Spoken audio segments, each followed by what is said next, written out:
Walking your dog is something most people do every day. But is your dog truly benefiting as much as they can from their walks? I'm going to show you how you can take your dog's walks to the next level by visiting unique locations and creating some memorable enrichment opportunities. So grab your leash, grab your dog, and let's embark on this adventure. Due to our busy lifestyle, most dogs have a pretty small world, confined the majority of their days inside their home or yard. And even with some human interaction, their days can get a bit dull. That's why it's a great idea to broaden your dog's horizons during their walks. Take them to cool spots, let them check out new places, let them meet new friends, and mix it up with different interactions whenever you can.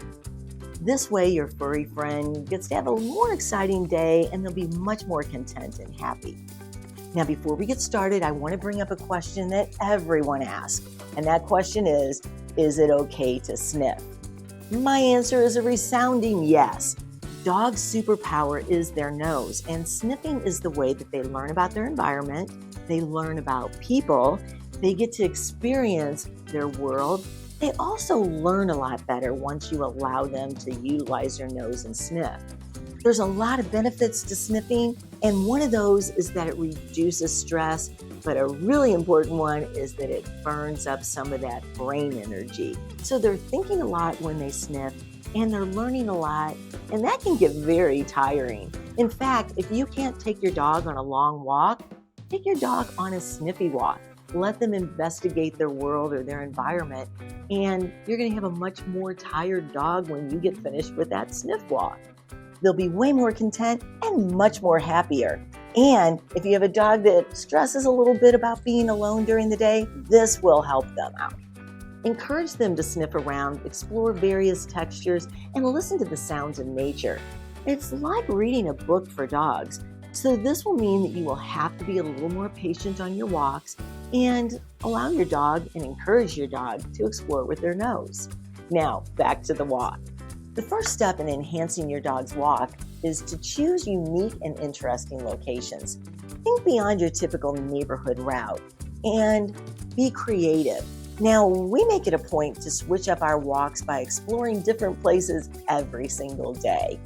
Each town and city has its own unique vibe, so you'll have to go out and venture around in your area and discover the cool spots to visit with your dog. Here are some ideas of places where we like to walk our dogs, and it might give you some ideas for your dogs. For those seeking adventure, you cannot beat a hiking trail. It's the way to go. So whether you're in the mountains, the woods, or by the coast, hiking with your dog can be an incredible bonding experience. Just make sure to follow all of the rules and regulations of the individual trails. And that generally means picking up after your dog, which of course you're going to do, and follow the leash rules.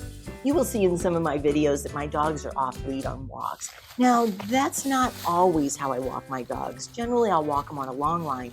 But if we are in areas where it's safe to take them off lead and the leash laws allow us to take them off lead, we will do that from time to time.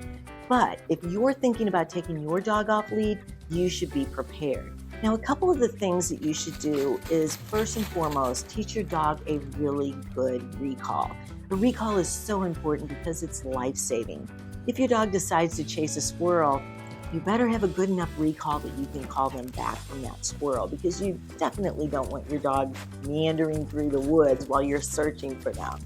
Another thing you can do if your dog is not prepared to be off lead during the training process and until your dog's ready, I would get a nice long line. A long line's going to allow your dog to move out, stretch their legs, get a little bit ahead of you or a lot ahead of you, but you still have that safety measure of being able to get them back to you. And you won't lose track of them because they're on a long line. Taking a stroll in a wooded area opens up the chance to spot wildlife such as birds and squirrel and deer and turtles, which are my dog's favorite. You never know when a new friend might come upon your path. We frequently come across turtles, and my dogs are always captivated by turtles. They love to watch them come out of their shell, and sometimes they like to follow them once they're walking along the trail or through the grassy areas. So I make sure to give them that time to observe and interact with the turtle, but I also want to be careful that they don't harm the turtle. Now, my dogs They're very, very calm around other animals, so I'm not worried about that, but definitely do not let your dog interact in a negative way with the wildlife. So monitor that and keep a good eye on them. You don't want them hurt, and you definitely don't want wildlife hurt. A few of our pals are into swimming, and we stumbled upon a koi pond during one of our walks not long ago, and my dogs were totally into the fish. Now, we've made it a routine to swing by the koi pond a couple times a week just to give our dogs the chance to hang out with their aquatic buddies. So you never know who their friends are going to be, so keep an open mind on that one.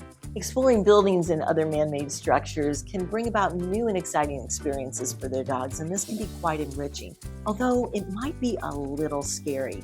If your dog hasn't walked across a bridge and heard that hollow sound underneath their feet, or maybe even went through a tunnel, or even saw a pavilion at a park, it may be a little scary for them.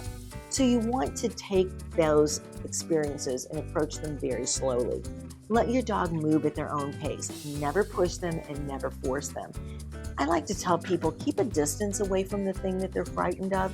Give them the opportunity to look at it, evaluate it on their own terms, and as they get more comfortable, they'll get closer to it and they'll find out that it's not scary after all. But definitely don't force them and don't push them into experiences like that, because it's not going to benefit them. It's not going to benefit you. It's only going to make things a little more scarier for them. And we want them to have fun and learn that their surroundings aren't always harmful. One of the coolest ways to enhance your dog's walks is by visiting water sources, lakes, ponds, streams, creeks, and if you are close to one, an ocean. Dogs like to explore water, and oftentimes they'll want to take a cool dip in water as well. Hitting up the nearby outdoor shopping center is a chance for my dogs to have some fountain fun. They love playing in the water and honing their balancing skills by strolling around the fountain's edge. It's a simple joy that we make sure to include in our routine. But once again, we always bring the towels just in case. Now, although natural spots are awesome for walks, sometimes sticking close to home and taking a stroll around the neighborhood can be just as enjoyable. Make sure, though, that you do allow the sniffing during that time. Weather plays a big role in our walks. Not every day is going to be sunny and warm, but our dogs still need and want their walks. So throw in some layers, take your pup for a snowy adventure, or grab the raincoat and an umbrella for a wet walk. Make sure that your dog has their own coat to stay warm and dry. And after all, nobody wants to be uncomfortable during their stroll. So if you need them, don't forget those little booties as well. And once again, I have links down below for my favorite sweaters, my favorite booties for dogs, and also my favorite long lines. While I recommend that dogs be able to experience various types of weather, I will warn you that there are some safety and health risks for temperatures under 40 degrees or over 85 degrees. If you have to go out during those times, keep your outdoor time very short. And if there's extreme weather in your area, don't go out at all. We found a unique spot that most people probably haven't even thought about to walk their dogs, and that's an outdoor mall that has covering between the stores. So what we will do is we will take them there if there's bad thunderstorms, or if we just really don't feel like getting wet that day, or even if we decide to take a really early morning walk before the sun comes up, because it's always lit, it's always clean, it's always dry. And it also gives the dogs a little bit of an opportunity to do some window shopping. No matter where you choose to take your walks, make sure it's a safe environment. Allow your dogs to sniff, explore, and add some enrichment for their day. I'd love to see the places that you take your dogs for walks, so let us know in the comments where your favorite place is to walk your dog.